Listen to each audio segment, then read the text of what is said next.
What if the ancient giants of Canaan were not myths, but memories that refused to die? When the spies of Israel entered the Promised Land, they returned trembling. They said, "We saw the Nephilim there. The descendants of Anak come from the Nephilim. We seem like grasshoppers in our own eyes, and we look the same to them." Those words, recorded in the book of Numbers, echo through millennia. Who were these beings so great in stature that even warriors of faith felt small before them? And more importantly, where did they come from? Long before Israel reached Canaan, the story of the Nephilim had already begun in the days before the flood. The sons of God saw that the daughters of men were beautiful, and they took them as wives. From that forbidden union were born the Nephilim, mighty ones of old, men of renown. But their strength came not from holiness. It was born of rebellion. They taught forbidden knowledge, raised monuments to their pride, and turned the earth into a field of violence. What God had called very good became corrupted by a bloodline that was never meant to exist. Then came the silence before judgment. The heavens darkened. The fountains of the deep broke open. Waters swallowed every mountain and valley. God purged the world, saving only Noah and his family, those whose lineage remained untouched by this corruption. Yet even as the ark drifted upon the endless waters, the question lingered like a whisper carried by the wind. Could evil that deep truly be destroyed, or does it always seek a way back? Generations later, that same shadow appeared again, this time in the very land God had promised to Abraham. The giants were there, towering and defiant, occupying the soil that should have been holy. How could a race thought to be wiped from the earth reappear in Canaan? Was it a reawakening of the ancient bloodline, or proof that human hearts still opened doors to the same fallen forces? The story of the Nephilim is not merely a tale of ancient beings. It is the reflection of our own struggle between obedience and pride, between creation and corruption. Whenever mankind reaches for forbidden power, the old giants rise again, not in form, but in spirit. So I ask you now, if those giants once walked the earth, could their legacy still walk among us, hidden in the ambition of humanity itself? If you believe that purity must prevail over corruption, follow God revealed and declare in the comments, "I stand for purity." Centuries had passed since the flood. The earth had been washed, the sky cleared, and humanity began again. The curse, it seemed, had ended. Yet when Israel reached the borders of Canaan, the echoes of that ancient corruption rose once more from the dust. In the book of Numbers, the spies returned from the land trembling. We saw the Nephilim. Their words, Canaan, was a land chosen by God, promised to Abraham, Isaac, and Jacob. But when the children of Israel stood before it, they found more than fortified cities. They found giants, men whose strength defied logic, whose presence carried the weight of something ancient, something that did not belong to the natural order. These were the Anakim, the sons of Anak, descendants of the Nephilim. How could that be if the flood had destroyed them all? Some ancient rabbis suggested that the corruption had found a way to re-enter the world, that fallen beings, once again, defied the boundaries of heaven. Others believed that the blood of the Nephilim had survived through the wives of Noah's sons, hidden within the human lineage. However it happened, the giants of Canaan stood as proof that rebellion never fully dies. It waits in silence, buried in generations, until pride calls it back to life. When Moses sent the spies to explore the land, they brought back fruit so large that 2 men had to carry it on a pole. The land was rich, but it was also inhabited by tribes whose names carried fear, the Rephaim, the Emim, and the Anakim. Deuteronomy describes them as a people great and tall, of whom you know, and of whom you have heard it said, "Who can stand against the sons of Anak?" To the Israelites, they were not just warriors, they were living monuments of a forbidden bloodline, the embodiment of everything God had once destroyed. But God's command was clear: do not be afraid of them, for the Lord your God himself will fight for you.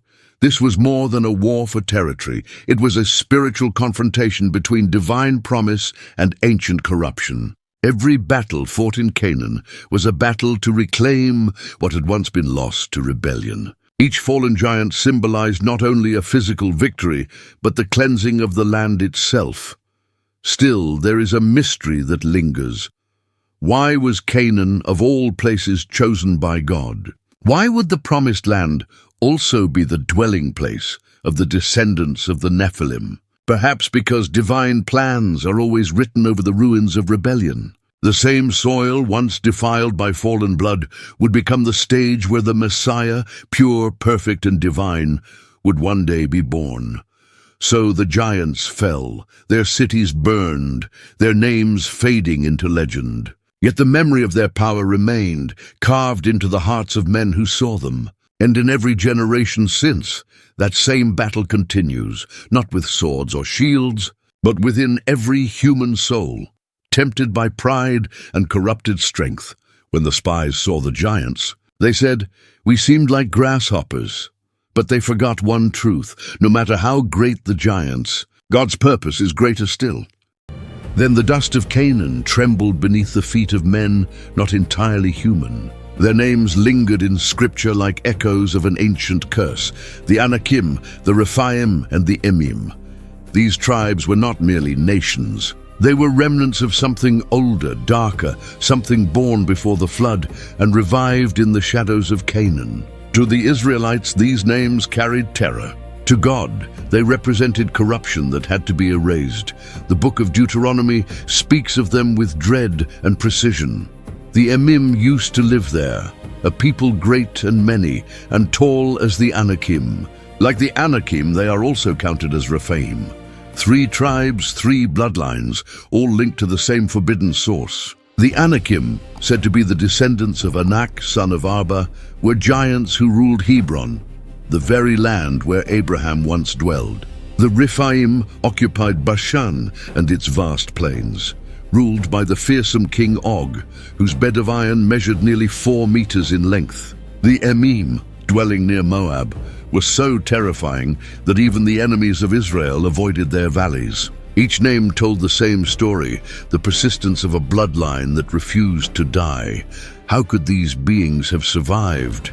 The flood had purged the earth, yet here they stood, mocking the judgment of God with every breath. Some believed that the same fallen spirits who had once corrupted humankind had returned to influence new generations. Others saw in these tribes a deliberate attempt to re-establish the ancient order of the Nephilim, a counterfeit creation designed to replace humanity as God's image-bearers. What began before the flood was now unfolding again in Canaan, a war of seed against seed, a battle between divine promise and demonic inheritance. When Israel entered Canaan, they faced more than mere armies. They faced bloodlines that had been altered by rebellion. Joshua's campaigns were not random acts of conquest. They were acts of purification. The command to destroy the inhabitants of certain cities, down to every man, woman, and child, was not cruelty but justice against a lineage that carried within it the corruption of the Watchers. God had promised Abraham that his descendants would inherit the land, but before that inheritance could be fulfilled, the land itself had to be cleansed. The giants had to fall again. Archaeologists still find traces of massive fortifications in Hebron and Bashan, walls built with stones so immense that even modern machinery struggles to move them. Some scholars dismiss these as myths. Others whisper that they belong to a civilization older than recorded history. The Bible describes cities with gates that reach the heavens and warriors whose size defied imagination. If these were merely metaphors, why did Israel's spies tremble? Why did Caleb and Joshua alone stand firm, proclaiming, "If the Lord delights in us, he will lead us into that land and give it to us"? Yet within this darkness lies a truth few dare to confront. The Nephilim were not only giants in flesh, but giants in spirit. Their rebellion was not limited to their bodies. It was encoded in their will. They opposed everything that was pure, everything that bore God's image. That same defiance still whispers through the ages, manifesting wherever power is worshipped more than righteousness, wherever men seek to become gods without God. The bloodlines of rebellion were not just biological, they were spiritual.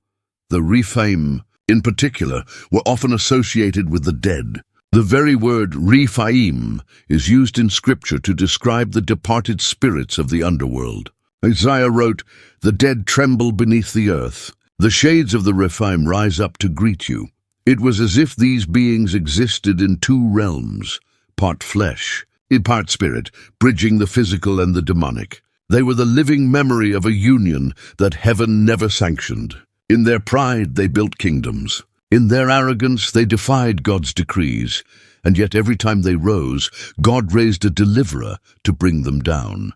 Abraham's faith opposed their cities. Moses defied their kings. Joshua's sword silenced their voices. But the cycle always seemed to repeat: rebellion, corruption, judgment, renewal. Humanity never learned. Even after the giants were slain, their influence remained, woven into pagan rituals, carved into idols, hidden within cultures that exalted gods who once walked among men.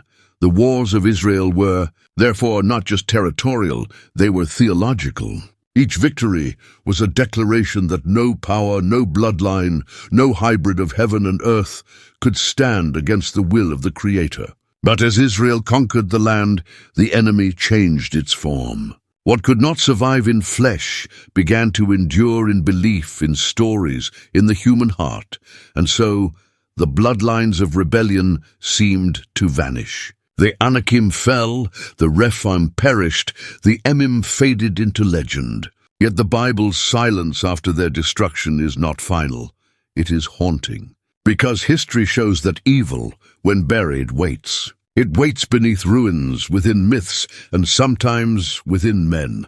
The giants of Canaan may have died, but the rebellion that birthed them was only sleeping.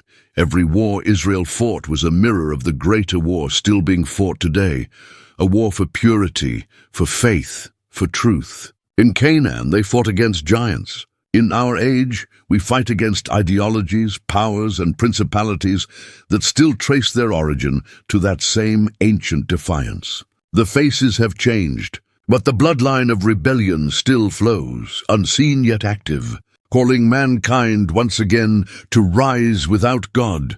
And though the Anakim's bones turn to dust, their legacy whispers through time, reminding us that what begins as corruption in the flesh always ends as corruption in the soul. The wind that swept over Canaan carried more than dust. It carried the memory of giants. Long after their bones had turned to stone, the legends remained, of men whose shadows darkened the valleys, whose fortresses defied time, whose names were whispered in fear and awe. The scriptures did not exaggerate when they spoke of them. Only Og, king of Bashan, remained of the remnant of the Rephaim. His bed was made of iron and was more than 9 cubits, long and 4 cubits wide. That single verse stands as a monument in itself, a fragment of a world that once trembled under the weight of beings who were neither entirely human nor entirely fallen.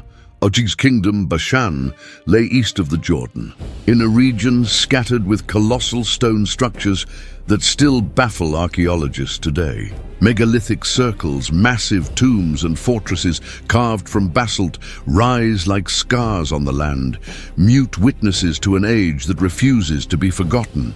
In the land of Golan stands Rujm el-Hiri, known as the Wheel of Giants, a vast labyrinth of stones arranged in 5 concentric circles, some weighing over 40 tons. To this day, no one can explain who built it or why, but local traditions call it Gilgal Rephaim, the Circle of the Giants. These sites are more than ruins. They are reminders. They stand in the very territory where Moses and Joshua battled the Rephaim. The biblical wars of conquest were fought not only against human armies, but against physical manifestations of rebellion. Every fallen city marked the end of a kingdom rooted in forbidden power. When Israel entered the land, they weren't just displacing nations, they were confronting the remnants of an unholy past. Imagine the scene: the tribes of Israel, weary from the desert, facing cities surrounded by walls so thick that chariots could race upon them, and warriors whose heads towered above the crowd. The human heart would tremble before such a sight. Yet Joshua remembered the words of Moses, "Do not fear them, for the Lord your God will deliver them into your hands." With that faith, the impossible became possible. The giants fell. Bashan was conquered. Hebron was reclaimed. The land promised to Abraham was purified once more, but even as the dust settled over the battlefields, the stories of these giants continued to haunt the people. In the book of Deuteronomy, the Rephaim are mentioned again, not as men but as spirits. Their memory descended into Sheol, the realm of the dead, where the souls of ancient rulers lay in torment. "They will rise to greet you, O king of Babylon," the prophet Isaiah declares. "They are the shades of the Rephaim."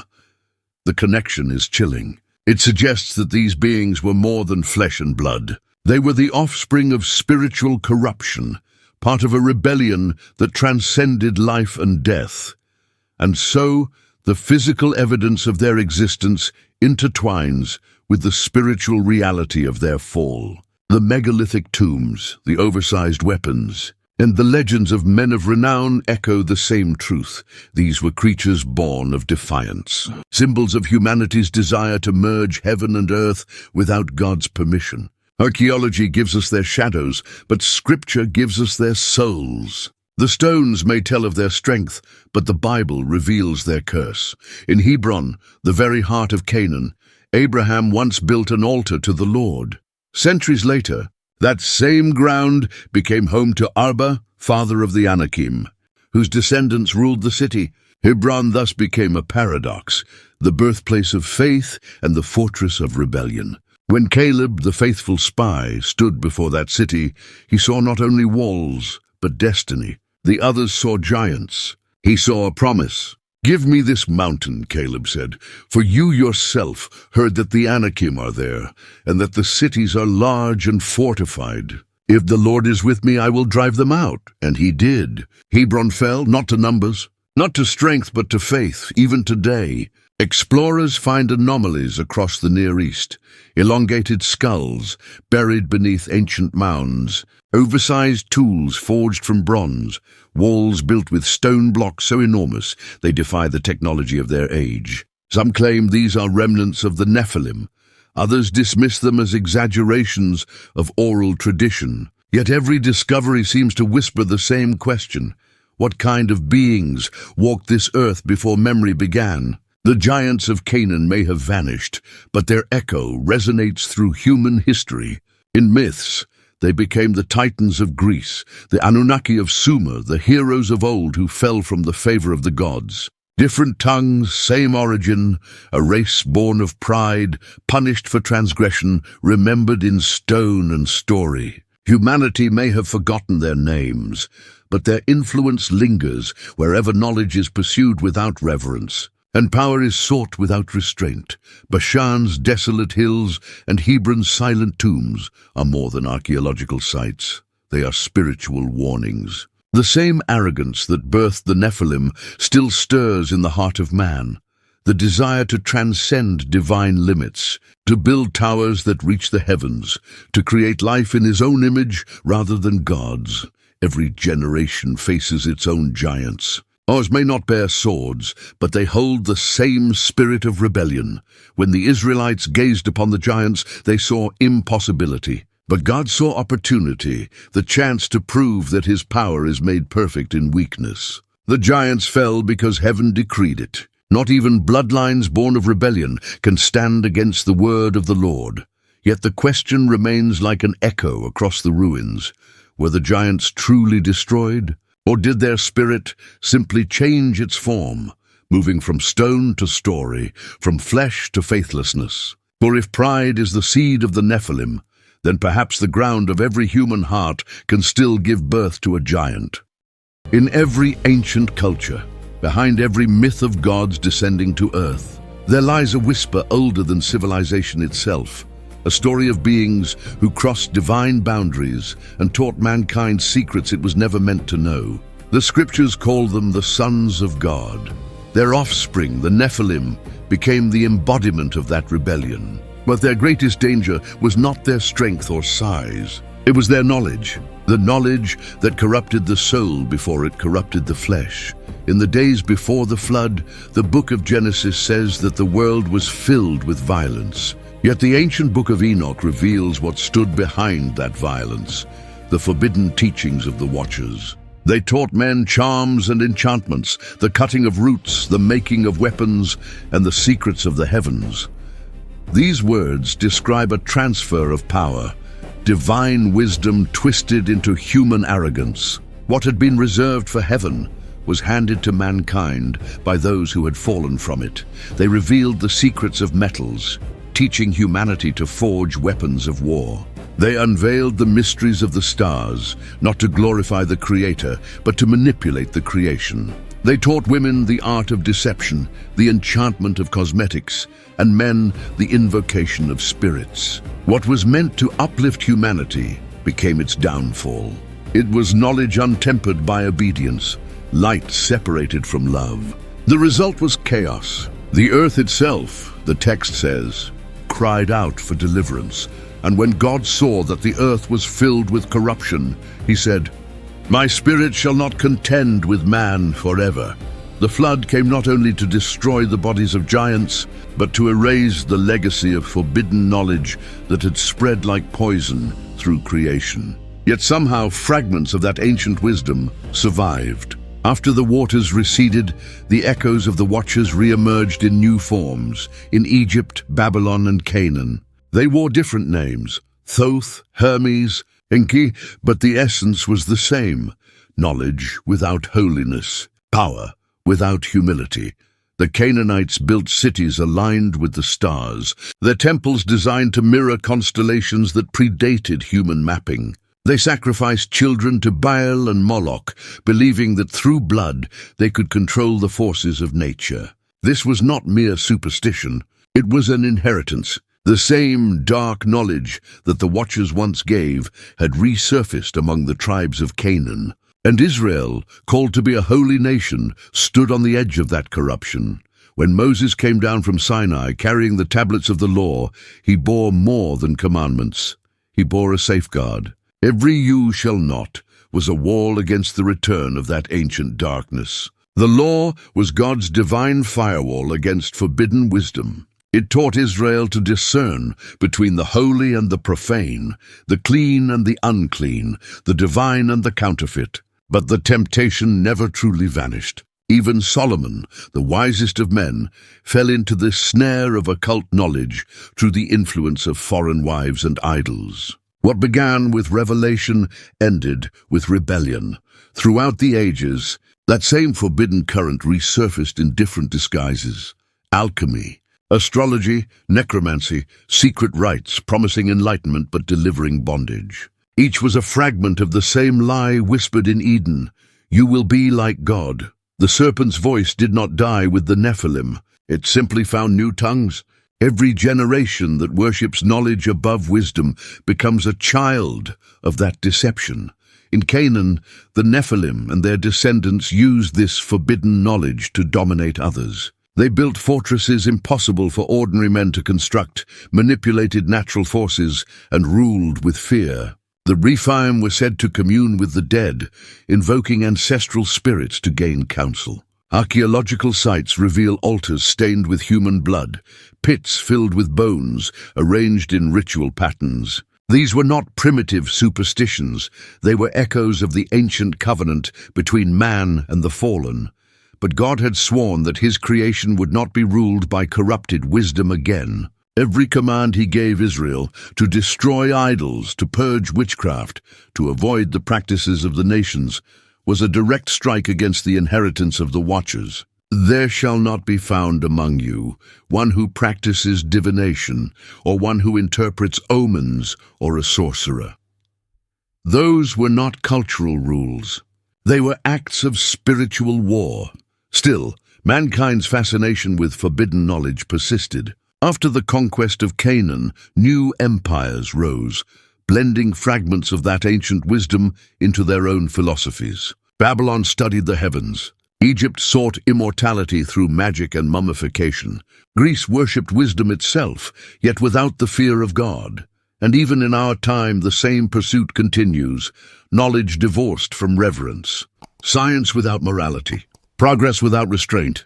The Nephilim may be gone, but their legacy of rebellion survives in the laboratories and ideologies of a world that believes it can master creation. From the shadows of Canaan to the towers of the modern age, the story has not changed. The line between revelation and corruption remains thin. God gives knowledge as a gift, but when man claims it as his own right, it becomes poison. The Watchers sought to illuminate mankind, but their light was fire. It burned the world once, and it will burn again if humanity forgets its source. The Nephilim taught men how to shape iron and bronze, but it was God who shaped the soul. They opened the heavens to human eyes, but only God can open them to the heart. The difference between divine wisdom and forbidden knowledge is obedience. One lifts man toward God, the other lifts man against him. And so the ruins of Canaan still speak, not only through the stones, but through the warning they carry. The same knowledge that promised enlightenment brought destruction. Every civilization that pursued it fell. Egypt, Babylon, Greece, Rome, all climbed the same mountain, all fell from the same height. The giants are gone, but their teachings remain, passed from one age to another like embers, waiting for breath. When Israel entered the Promised Land, they were not just erasing a people, they were extinguishing a fire that could consume the world again. But fires have a way of surviving in hidden coals. In our time, the same hunger for forbidden knowledge is awakening once more. The question is not whether the Nephilim will return in body, but whether humanity will once again embrace their spirit. For wherever knowledge is pursued without reverence, the shadow of the Watchers still stands. From the dawn of Eden, two seeds have warred across the pages of human history, the seed of the woman and the seed of the serpent. One destined to bring redemption, the other corruption. This was not just a metaphor spoken in the garden. It was a prophecy, an invisible thread that weaves its way through every generation, every empire, every act of rebellion and redemption. The fall of the angels, the birth of the Nephilim, and the reappearance of giants in Canaan were not isolated events. They were manifestations of this ancient conflict, a war of bloodlines, spiritual and physical, between God's promise and the serpent's plan. When the Lord said to the serpent, "I will put enmity between you and the woman, between your seed and her seed. He shall crush your head, and you shall strike his heel." It was the first declaration of divine warfare. Satan could not destroy God, so he sought to corrupt his creation. His strategy was subtle. If the promised Redeemer was to come through human lineage, then that lineage must be defiled. The Nephilim were not merely an accident of rebellion.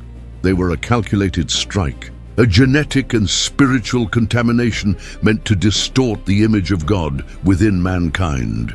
Through them, the seed of the serpent took flesh, from the sons of Anakim in Canaan to the proud kings of the ancient world. The pattern is clear. Whenever humanity mingled pride with power, the serpent's seed thrived. Nimrod, the mighty hunter who built Babel, is described with the same word used for the mighty ones of Genesis 6. His empire, founded in defiance of God, carried the same DNA of rebellion. Babel's tower was not merely a monument of brick and stone. It was an altar to the same spirit that moved the Nephilim, to ascend, to cross boundaries, to become as gods. Humanity once again reached for heaven, and once again God scattered them. Generations later, that same corrupted lineage resurfaced in Canaan. The giants who defied Israel's armies were more than obstacles of war.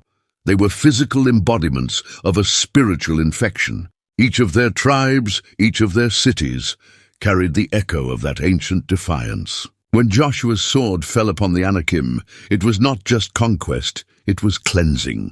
God was protecting the messianic line from the re-emergence of the serpent's seed. But through Israel, the promise given to Eve would be fulfilled. One day, her descendant would crush the head of the deceiver forever. But the serpent did not rest. He moved through empires, through bloodlines, through ideas. In Egypt, he enthroned kings who called themselves gods. In Babylon, he raised prophets who studied the stars rather than the Creator. In Canaan, he whispered through idols that demanded the blood of children. And through every generation, the seed of the serpent disguised itself in power, deception, and spiritual seduction.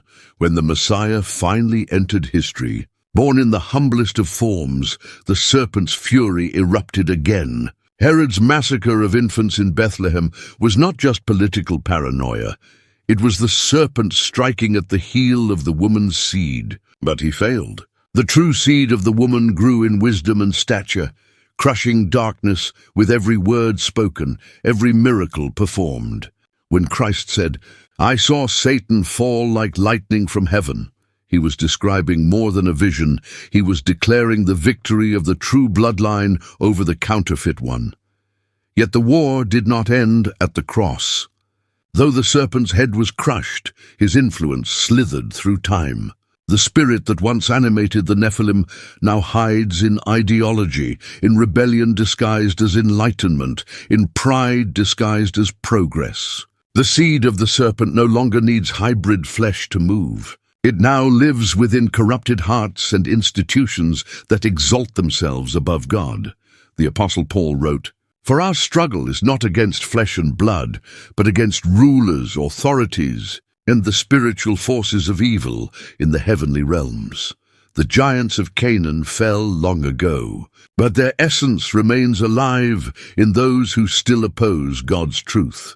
Consider the kingdoms of the earth, the pride of nations, the obsession with immortality, the manipulation of life itself. Humanity now plays with the very code of creation, splicing genes, merging flesh with machine, seeking to become more than human. It is the same temptation whispered in Eden, clothed in technology instead of myth. The serpent's seed has changed its language, but not its nature. The old rebellion is reborn in laboratories, in ideologies that promise freedom but deliver bondage, in movements that celebrate self as the highest law. The same corruption that began before the flood now manifests in new forms, intellectual, spiritual, and genetic. In the shadow of Canaan's ruins, one truth stands unshaken: the serpent's seed cannot prevail against the seed of the woman. Though deception spreads, light still pierces the darkness. Every believer who bears the Spirit of Christ carries within them the victory promised at the dawn of time. The Nephilim fell because the blood of rebellion cannot endure the presence of divine holiness. The same remains true today. Pride may rise, power may multiply, but only those born of God's Spirit will stand when all false thrones crumble. The story of the Nephilim is not simply history, it is prophecy in motion. It reveals that evil always seeks embodiment. What once took form as giants now takes form as ideologies that exalt the self, movements that redefine truth, and powers that deny God's sovereignty. Yet the pattern also reveals hope.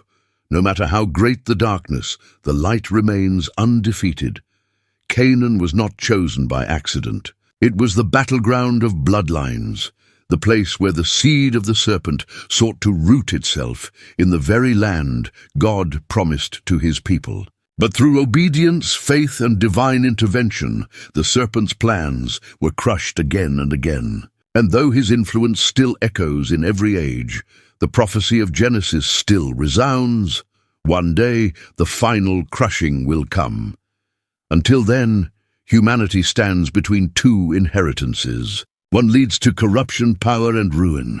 The other to redemption, humility, and eternal life. The question that echoes through history remains the same. Which seed will you nurture? For every heart is soil. Some bear fruit for God, others for rebellion. The seed of the serpent continues to move unseen, weaving its way through culture, belief, and ambition. But even now it trembles, for it knows its time is short, and the heel that once bruised it on the cross is soon to return, not as the lamb, but as the lion. The giants of Canaan fell long ago, their bodies buried beneath the stones of vanished kingdoms. Yet their shadow has never left the earth. What began as a rebellion of angels and a corruption of flesh has become something far more subtle.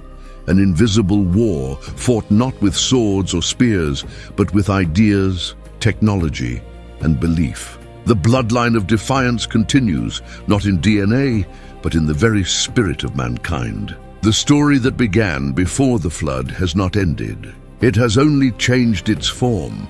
In the last days, Jesus warned, "As it was in the days of Noah, so it will be at the coming of the Son of Man."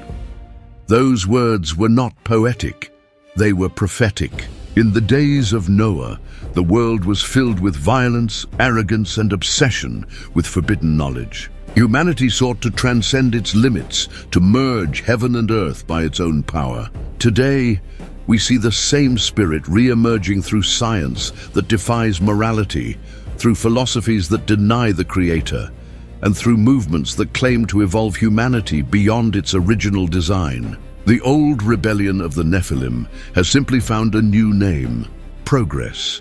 Across the world, laboratories manipulate the code of life. Scientists alter the human genome, fusing animal and human DNA in search of cures, strength, or immortality. Artificial intelligence grows more aware, threatening to surpass its makers, learning at a pace that echoes the ambition once seen in Babel. What are these things, if not the continuation of that same defiance, the same whisper that once told Eve, "You shall be as gods"? Humanity now stands again at the threshold between creation and corruption, reaching once more for the fruit of forbidden knowledge. In Canaan, the giants sought to dominate the land God had chosen.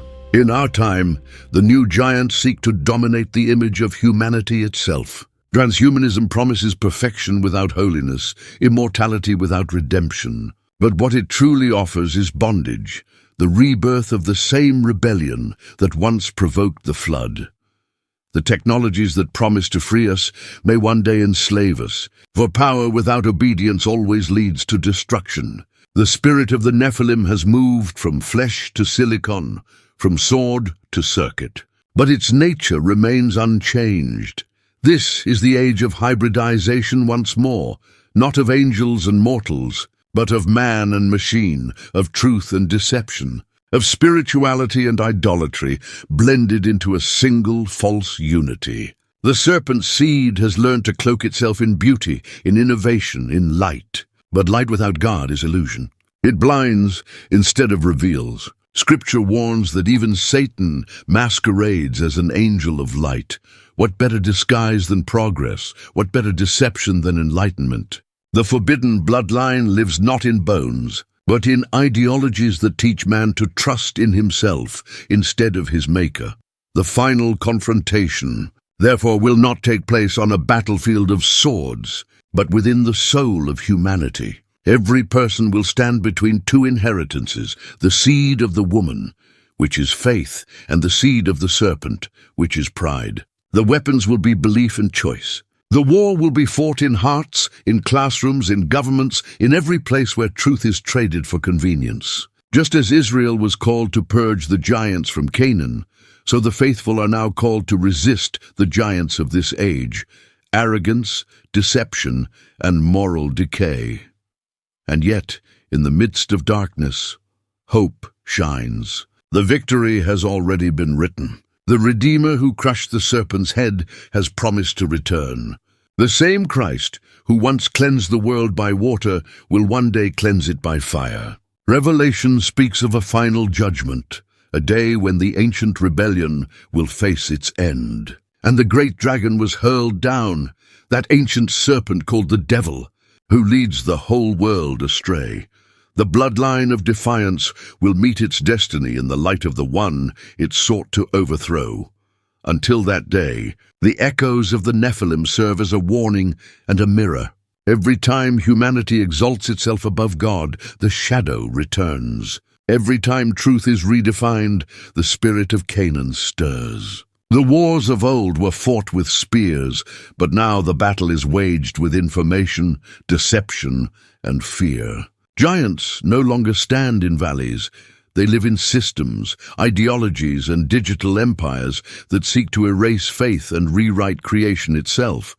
But for every shadow, there is a light that cannot be extinguished. The same God who guided Israel through the wilderness still leads those who stand for truth. The same power that caused the walls of Jericho to fall still tears down fortresses of lies. Faith remains the only weapon that the giants of this world cannot withstand. For even in weakness, God's strength is made perfect. And so, the story of the Nephilim comes full circle, not as a myth of the past, but as a revelation of the present. The giants were not merely enemies of ancient Israel. They were symbols of everything that rises against God's order. Their defeat foretold a greater victory, the triumph of the cross. The bloodline of rebellion was broken by the blood of redemption. What began in corruption ends in restoration. The final confrontation is not about the return of physical giants. It is about the triumph of divine purpose over every counterfeit creation. It is about humanity remembering who it truly is, the image of God, not of fallen angels. And when the last deception falls, when every false tower collapses, the world will see what the giants never could, that true power is found not in defiance, but in surrender to the Creator. One day the sky will open again.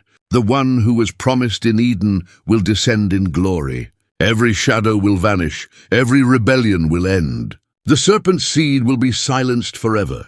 And those who have stood firm, those who refuse to bow to the giants of this age, will see the fulfillment of the oldest prophecy. He shall crush your head. Until that day, the choice remains before us. Which inheritance will you carry? The pride of the serpent or the purity of the Savior?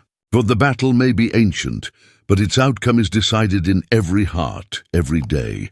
The giants of Canaan are gone, but their shadow still moves among us. The difference now is this: we know the truth, and we know the victor.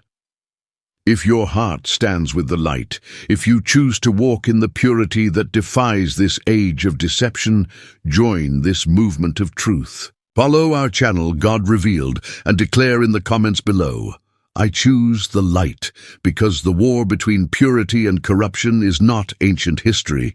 It is happening now. And those who stand for truth today will stand with the King when he returns.